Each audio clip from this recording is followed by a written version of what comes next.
প্রধান উপদেষ্টার সঙ্গে বিএনপি চেয়ারম্যান তারেক রহমানের বৈঠক বিকেলে নির্বাচন ও আইন শৃঙ্খলা সহ দেশের সার্বিক পরিস্থিতি নিয়ে হতে পারে আলোচনা। সংসদ নির্বাচনে ঠিকমতো প্রার্থী দিতে পারেনি নতুন দলগুলো। গণঅভ্যুত্থান পরবর্তী নিবন্ধিতরা আকাঙ্ক্ষা পূরণে ব্যর্থ মত বিশ্লেষকদের, পর্যবেক্ষণে রাখার তাগিদ। হাদি হত্যায় অভিযুক্ত ফয়সাল পালানোর সব পথ তৈরি করেছিল আগে। পরিবারের ভরণ পোষণে কিনে রাখেন ৬৫ লাখ টাকার সঞ্চয়পত্র, স্ত্রীর স্বীকারোক্তি।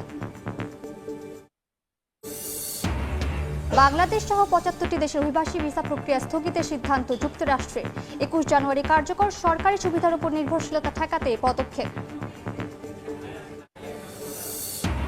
এবং আপত্তিকর মন্তব্য করায় পরিচালক নাজমুল ইসলামকে বিসিবির শোকজ, ৪৮ ঘণ্টার মধ্যে কারণ দর্শানোর নোটিশ, ক্রিকেটারদের বিপিএল বর্জন না করার অনুরোধ।